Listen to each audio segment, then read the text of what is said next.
Hello guys, अस्सलाम वालेकुम, नमस्ते, सत श्री अकाल जी। कैसे हैं आप सब? उम्मीद है आप सब खैरियत से होंगे, खुशहाल होंगे, फिटफाट होंगे, खूब मजे में होंगे। कदर मदन की तरफ से मैं आपके होस्ट, मेरा नाम है मोहम्मद शबान और मेरे साथ मौजूद हैं जी। मैं हूं मिस्टर पतलू और मैं हूं आपका अपना मोटा भाई। अच्छा जी, आज हम जो टॉपिक कवर करने जा रहे हैं वो बड़ा ना मुझे एक हट के टॉपिक लगा, यूनिक लगा। भारत के कौन कौन से ऐसे 8 सिटीज हैं जो कि आपको भारत के नहीं, आपको ऐसी फील्स देते हैं कि जो आपको विदेशी सिटी लगे, आपको फॉरेन सिटीज लगे। जस्ट लाइक कि आपको इमेजिन करें, जिस तरह हम कहते हैं कि यार ये किस यूके में आ गए हैं, यूएसए में आ गए हैं, लंदन में वैसे अगर देखा जाए ना, भारत में कुछ ऐसे सिटीज भी हैं जिनके नाम भी उनसे मिलते जुलते हैं। नाम भी मिलते जुलते हैं। पौंडीचेरी भी है ना, पौंडीचेरी यार, इसको क्या कहूं मैं, पौंडीचेरी है भाई। हाँ, पौंडीचेरी है वो, वाकई है। विशाखापट्टनम एक सिटी है, मुझे नाम है वो, भाई फॉरेन उस तरह की वाइब्स देता है। और इस तरह के तो न जाने हजारों, किस स्टेट में कितने सिटीज होंगे। वीडियो स्टार्ट करते हैं, छोटी सी वीडियो एंजॉय करते हैं, उसके बाद एंड में हम अपनी डिस्कशन करेंगे। तो लेट्स गेट स्टार्टेड जी। क्या आप भी विदेशी टूर लेने का सपना सजाए बैठे हैं, पर तंग जेब, खाली बटुआ और बिजी स्केड्यूल ज्यादा दिन की छुट्टियां लेने की इजाजत नहीं देता? तो फिर ये वीडियो खास आपके लिए होने वाली है, क्योंकि आज हम आपको भारत के 8 ऐसे शहरों के बारे में बताएंगे जो खूबसूरती, संस्कृति और अपने टूरिस्ट प्लेसेस के चलते कई देशों की डुप्लीकेट कॉपी माने जाते हैं। भारत का एक ऐसा शहर भी है जिसे वेनिस का जुड़वा भाई बताया गया है। तो कौन कौन से हैं वो शहर और ये किन किन देशों से मेल खाते हैं, चलिए जानते हैं। कोशिश करते हैं ताकि फॉरेन का मजा अपने देश में कम कीमत में लेकिन ज्यादा एंटरटेनमेंट के साथ उठा सके। इस बात की अपना सीट बेल्ट बांध लीजिए अच्छे से और निकलते हैं इन देशों की एक शानदार और जानदार डिजिटल सफर पर। Number 1 is Gulmarg is equal to Switzerland. बर्फ से ढके पहाड़, हरी भरी हरियाली, हरे भरे घास के मैदान, अल्पाइन वन, स्वच्छ जलधाराएं, छोटे छोटे गांव की तंग गलियों में सिमटी खूबसूरती और साफ सुथरे रोड्स। अगर आपको स्विट्जरलैंड की याद दिला रहे हैं तो आप गलत हैं, क्योंकि यहाँ बात हो रही है जम्मू कश्मीर की गोद में बसे गुलमर्ग टाउन की, जिसके नाम का मतलब है फूलों का मैदान। और अपने नाम को रिप्रेजेंट करता हुआ ये शहर आज वाकई में फूलों से सजा वो गुलदस्ता है जिसकी महक सैलानियों को किफायती दाम में स्विट्जरलैंड का मजा देती है। 180 स्क्वायर किलोमीटर में फैला यार ये चेक तो करें, ये किस तरह उन्होंने रूट्स निकाले हुए हैं, और ऊपर से तो बिल्कुल ऐसे जिगजैग वाली फील। यार रोका ना करें यार। ओके भाई, स्विट्जरलैंड को टक्कर देता है। जिस तरह स्विट्जरलैंड अपने स्काई रिजॉर्ट्स, स्विस आल्प्स और फुल मौज मस्ती से भरी एक्टिविटीज के लिए दुनिया भर में फेमस है, ठीक उसी तरह कश्मीर का गुलमर्ग स्कीइंग, आइस स्केटिंग और स्नोबोर्डिंग जैसे शीतकालीन खेलों के लिए जाना जाता है, जिनमें गोंडोला कैसे लोग, आप जैसे लोग कर सकते हैं, मेरे जैसे लोग यार इनको छोड़ो यार। यार मेरी बात सुनो ना, आप स्केटिंग करते करते ना सब्सक्राइब कर दो यार, छोड़ो इनको बस। ये इसने दूसरी वीडियो में ये हरकत की है इसने, ये मेरी बात नहीं पूरी होने देता, ये अपनी यकियों में चला जाता है यार। यार मैं बात, यार तू मेरी बात तो सुन ले यार। ये इस तरह के मैंने नहीं देखी अपने पाकिस्तान में कि इस तरह की जो है ना वो नजर आ, ये क्या कहते हैं इनको, चेयर लिफ्ट्स जो हैं, केबल ब्रिजेस जो हैं, केबल कार्स कहते हैं, सॉरी केबल ब्रिज की तरह मैं चला गया, भावनाओं में बह गया था। केबल कार्स जो हैं तो वो नहीं इस तरह की नजर आई यार। आपके समय बोलती बंद हो गई है ना। हाँ वैसे ही है, कसम से बहुत प्यारा है यार। सबसे बड़ी केबल राइड्स में से एक मानी जाती है। और सिर्फ यही नहीं, यूरोप की सबसे बड़ी अल्पाइन झील लेक जिनेवा जिस तरह आज स्विट्जरलैंड की पहचान बनी है, उसी तरह कश्मीर में बसी डल झील को भी गुलमर्ग घूमने आए सैलानी जरूर देखने आते हैं। डल झील हो या लेक जिनेवा, दोनों ही जगह साफ पानी, ऊंचे ऊंचे पहाड़ों का सुंदर नजारा करने का मौका देता है। और शिकारे की सवारी के यार लिए ये वाली मैंने फ्लोटिंग विलेज देखा हुआ है यार, ये इसी तरह होता है मोटा भाई, सेम ऐसा ही व्यू। अच्छा ये पानी गहराई में नहीं है, ये बिल्कुल यानी कि 3 से 4 फुट का पानी होगा। अच्छा हाँ, और ये इसी तरह व्यूज होते हैं उधर के। बोटिंग करने का मौका देता है और शिकारे की सवारी के लिए तो ये पूरी दुनिया में फेमस है। स्विट्जरलैंड की लेक जिनेवा ऐतिहासिक इमारतों और ग्रैंड थिएटर और ओपेरा हाउस जैसे सांस्कृतिक स्थलों के बीच ठहरने का सुनहरा मौका प्रदान करती है। ठीक इसी तरह डल झील से सटे मुगल गार्डन में आप निशात बाग, शालीमार गार्डन, नसीब बाग और चश्मा-ए-शाही की यादगार सैर भी कर सकते हैं। Next is Puducherry is equal to Puducherry आ गया भाई। अच्छा, इसको पुडुचेरी कहते हैं, पौंडीचेरी भी कहते हैं। मैंने कहा था पुडुचेरी नहीं, सही पुडुचेरी नहीं है भाई, कहा था यार। इसके हमने उस वक्त इसको इतना टोका था। अब ये ना वो देख लो भाई, यार, ऐसे कर रहा मैंने है सही कहा था। यार। ये पौंडीचेरी लफ्ज है, हाँ। पौंडीचेरी ही कहते हैं। ओके, इसमें सुना है। अगर आप बंगाल की खाड़ी के साथ पूर्वी तट पर बसे एक शहर को फ्रेंच कल्चर, फ्रेंच भाषा और इतिहास में फ्रेंच का जिक्र देखें तो इसे फ्रांस समझने की गलती बिल्कुल ना करें, क्योंकि ये है पुडुचेरी, जिसे पहले पौंडीचेरी के नाम से जाना जाता था और आज ये भारत के केंद्र शासित प्रदेश पुडुचेरी की राजधानी का ताज अपने सर पर सजाए बैठा है। इसे भारत का French riviera, little French, France का डुप्लीकेट शहर भी कहा जाता है, जहाँ फ्रांस की तरह शानदार सुंदरी किनारों से लेकर लजीज भोजन तक, औपनिवेशिक सड़कों से लेकर फ्रांसीसी वास्तुकला तक फ्रांस की झलक पेश करती है। और इतना ही नहीं, 492 वर्ग किलोमीटर में बसे पुडुचेरी का नाम ही यहाँ बसे फ्रांसीसी तमिल लोगों ने ही रखा था, जिसका मतलब था नया शहर। इस शहर का इतिहास भी अच्छा, इधर भी ब्रिटिश आए थे हैं?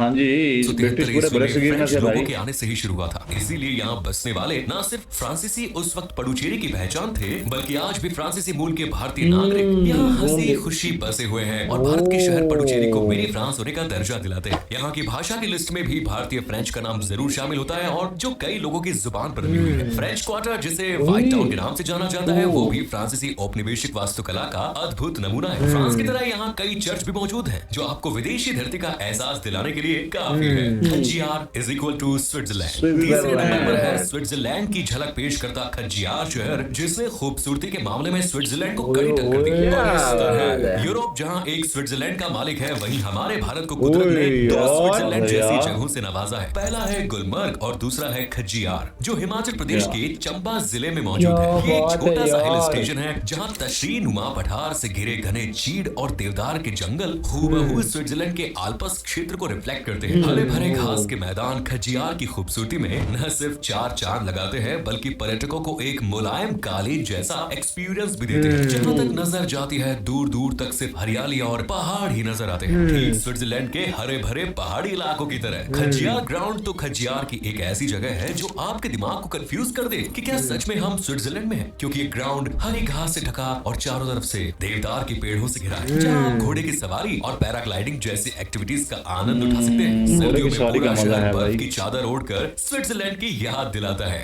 Next is Coorg is equal to Scotland. वैसे क्या आपने कभी भारत का स्कॉटलैंड देखा है? अगर नहीं तो कर्नाटक के एक पहाड़ी जिले में बसता है भारत का स्कॉटलैंड। और कहने को तो ये भारत के कर्नाटक का हिस्सा है, लेकिन इसकी हरी भरी पहाड़ियां, पहाड़ी क्षेत्र, कॉफी के बागान, कदम कदम पर फैली प्राकृतिक सुंदरता और शांत वातावरण इसे स्कॉटिश की याद दिलाती है। जबकि कूर्ग की पहाड़ियां जो कॉफी के बागानों से घिरी है, वो तो सीधा स्कॉटिश घाटी की ही मेजबानी करती है। इसीलिए अक्सर लोग कूर्ग को स्कॉटलैंड कहते हैं, जिसकी पहली वजह है संस्कृति। कूर्ग में नववर्ष, ईस्टर, मकर संक्रांति जैसे कई फेस्ट मनाए जाते हैं, लेकिन जब इन त्योहारों पर कूर्ग वासी अपनी पारंपरिक पोशाक पहनते हैं तो स्कॉटिश वासी लगते हैं, क्योंकि इनका पारंपरिक पहनावा काफी हद तक स्कॉटिश से मिलता जुलता है। इसी तरह कूर्ग के पकवानों में स्कॉटिश भोजन का भी तालमेल देखने को मिलता है। सबसे सिमिलर है स्कॉटिश खानों में ये क्या क्या चीजें पड़ी हुई थी यार, ये समझ से बाहर हैं। ये तो पूरी सब्जियां नहीं काट के रखी होती हैं उन्होंने। ये टमाटर्स बड़े हैं, ये गार्लिक्स हैं,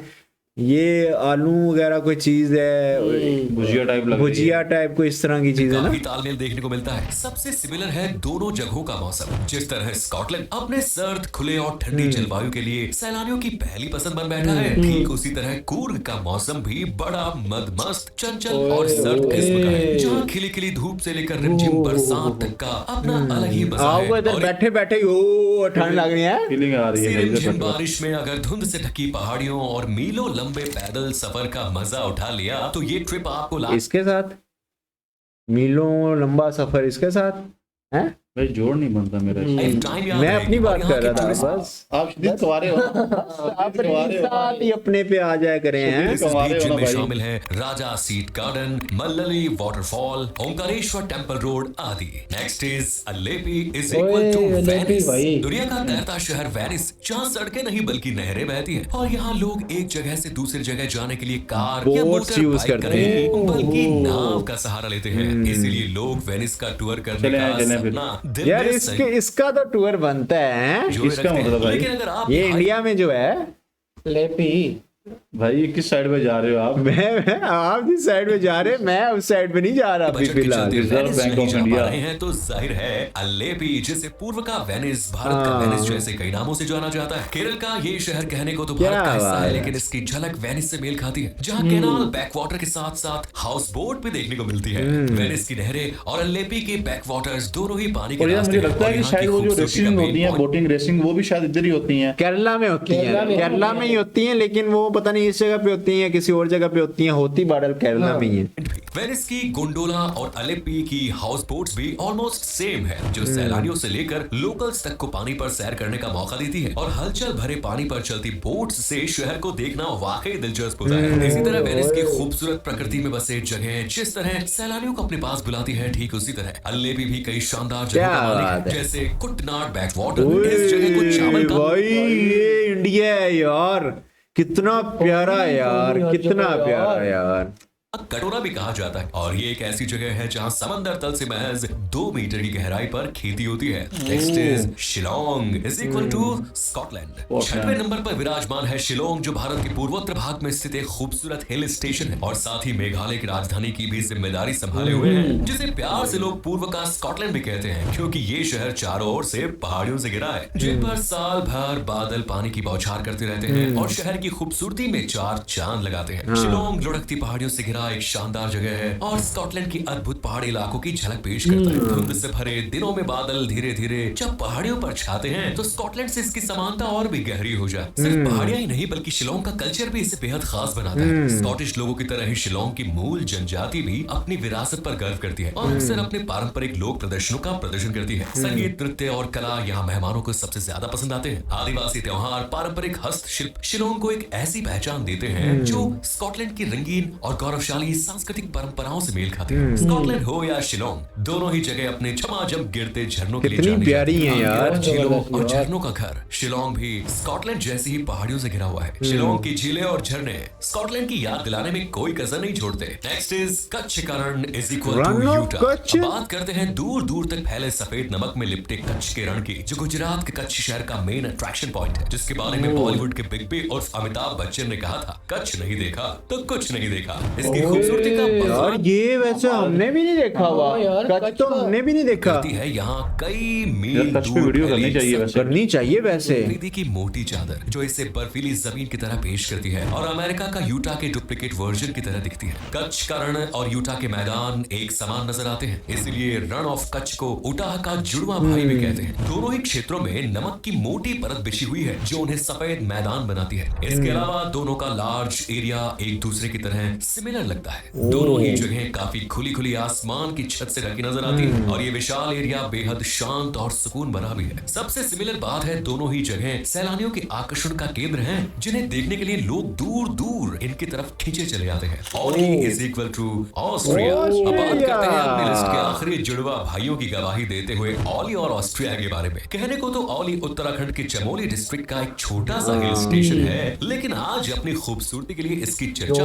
विदेशों तक में होती है और इसका मुकाबला ऑस्ट्रिया से किया जाता है, क्योंकि ऑली और ऑस्ट्रिया दोनों में ही कुछ कुछ सिमिलरिटीज हैं जो इन्हें कुंभ के मेले में खोए गए भाइयों की तरह पेश करती है। जैसे कि पहाड़ और है तो वैसे सेम टू सेम ऐसे ही लग रहा है वैसे ना। ऑस्ट्रिया आज इंटरनेशनल लेवल पर अपने सुंदर ऊंचे नीचे पहाड़ों और स्कीइंग एक्टिविटीज के लिए फेमस है। इसी तरह छोटे लेवल पर ओली भी लोगों को पहाड़ी नजारे और स्कीइंग का लुत्फ उठाने का मौका देता है। दोनों ही जगहों पर स्कीइंग के अलावा स्नो बोर्डिंग और दूसरी रोमांचक गतिविधियां ट्रिप को मजेदार बनाती है। इसके अलावा ओली और ऑस्ट्रिया का मुकाबला इनकी खूबसूरती की वजह से भी होता है। दिसंबर से मार्च तक ओली बर्फ की चादर में लिपट जाता है, कोहरे की धुंध शहर को धुंधली सफेद चादर में लपेट लेती है। ठीक इसी तरह ऑस्ट्रिया में भी सर्दियों के दौरान कुल्फी जमा देने वाली ठंड पड़ती है और लोग बर्फबारी के चलते घरों से निकलना भूल जाते हैं। तो बताइए फिर कौन से डुप्लीकेट शहर की आप भाई साहब इधर तो सारे ही जो एक भाई से ने बढ़ बताया के ना, एक। एक से बढ़ के तो एक और सेम एग्जैक्ट वो वैसे ही हैं, इमेज जैसे वो प्रेजेंट कर रहे हैं भाई। कुंभ के मेले वाले भाइयों वाले। कुंभ के मेले वाले भाइयों वाले के एक उधर बिछड़ गया, एक इधर बिछड़ गया और सेम वाइब्स और सेम सारी चीजें। लेकिन यार मैं फिर कहूंगा एट द एंड के भाई आप बहुत ज्यादा खुशकिस्मत हैं, आप बहुत ज्यादा खुशनसीब हैं कि आपको कुदरत के कितने कैसे यार, जो चीज आप सोचते हैं ना कि हमने वो फॉरेन कंट्री में या फॉरेन सिटी में जाके करनी है, वो आपके अपने सिटी के अंदर आ जाता है। हाँ, वो आपके अपने सिटी के अंदर आ जाता है। और दूसरी बात ये कि भाई वही सारी जो चीजें हैं आप उधर इतने पैसे खर्च करके करेंगे, एक्टिविटीज करेंगे, और वही कम पैसों में आपके अपने कंट्री के अंदर इतने स्टेट्स हैं और एक एक स्टेट के अंदर आपको कोई ना कोई ऐसी छोटी छोटी चीजें हैं, हर स्टेट में ऐसी जगह तो है ही है ना, जो दूसरे कंट्री को। हम ऐसे नहीं कहते थे कि भाई यूके में आ गए हैं, यूएसए में आ गए हैं, लंदन में आ गए हैं। आप तो उस वक्त हमें कहते थे कि हम ओवर एक्टिंग कर रहे हैं भाई, लेकिन भाई ओवर एक्टिंग नहीं है। जिन्होंने नहीं देखा हुआ, जिनके पास है, उनको तो पता है कि अब हमारे पास अपनी चीजें हैं, जो भी थोड़ी बहुत चीजें हैं, हमें उनपे वो नहीं होता ओ वाह क्या है आपके पास। अब थोड़ी बहुत चीजें हैं, मैं जा रहा हूँ छोड़ के, मैं जा रहा हूँ यार छोड़ के, मैं जा रहा हूँ, मैं बस जा रहा हूँ। हमारे पास बहुत कुछ है देखने के लिए यार, अपने पास सलमान खान की मूवीज देखने के लिए, अमिताभ बच्चन की मूवीज नहीं यार, जो छोटी छोटी जितनी भी चीजें हैं तो सीन है यार। आप तो बिल्कुल ही कह देते हैं कि नहीं है। बाकी गाइस, ये आज वाली वीडियोस में जो आपको एक बंदे की यकियां नजर आ रही होंगी ना, ये मैं इसलिए दिखा रहा हूँ क्योंकि अभी तक जो हमारे साथ जुड़े हैं वो तो यार सब्सक्राइब कर यार, देखना यार, ये कितना कोई, अब मैं इसको यार ये इतने तरलों पे उतर आया। हाँ, अब हर वीडियो में अब पहले मुंह से कहता था, अब वो प्लेट के ऊपर लिख के कह रहे हैं कि भाई कर दो। हाँ, मोटा भाई ने 1 लाख का सोचा है, मैं 50,000 का सोचा हूँ कि इंडिया जाना है 50,000 में, इसलिए मोटा भाई तो कराना चाहते ही नहीं, उनको कोई टेंशन नहीं है, मुझे तो कुछ जानना है। छोटे छोटे टारगेट अचीव करें ना आप, लंबी छलांग मारने के चक्करों में है भाई। हाँ, छोटे छोटे टारगेट, 10,000। आपको पता है कि इंडिया की आबादी कितनी है? 40,000। आपको पता है इंडिया की आबादी फिर 50,000। आप उसी बात पे अड़े हुए हैं भाई। 1.5 अरब भाई, एक दिन का झटका, एक दिन की मार है। अगर हमारे व्यूअर्स जो हमें देख रहे हैं, ये भाई अपने फ्रेंड्स सर्कल में, सिर्फ फ्रेंड्स सर्कल में रोटेट कर देना, शेयर कर देगा भाई, चैनल सब्सक्राइब कर दें, ठक हर किसी के वीडियो पे जो है ना मेरा 1 लाख सब्सक्राइबर पूरा हो जाएगा भाई। क्या समझते हैं आप? पहले तो मेरा होगा 50,000 बाद में होगा। बाकी गाइस, ये थे वो 8 सिटीज। हमें तो बड़े अच्छा थे, मोस्टली जो है वो नॉर्थ वाली, यानी हमारा तो नॉर्थ है, अब उधर पता नहीं क्या है, लेकिन इंडिया का हर स्टेट खूबसूरत है, हर कंट्री हर सिटी खूबसूरत है, हर जगह खूबसूरत है, लोग खूबसूरत है। इट्स मीन के कुछ नेगेटिव वे में हम कुछ नहीं कहना चाहते, एक पॉजिटिव वे में एंडिंग करते हैं। हमें तो बहुत अच्छी लगी है ये वीडियो, और उम्मीद करते हैं आपको भी अच्छी लगी होगी। ज्यादा से ज्यादा शेयर लाजमी करें, कमेंट सेक्शन में लाजमी बताया करें। मिलेंगे आपसे नेक्स्ट वीडियो में किसी नए टॉपिक के साथ, किसी नई वीडियो के साथ। Till the end, take care ji.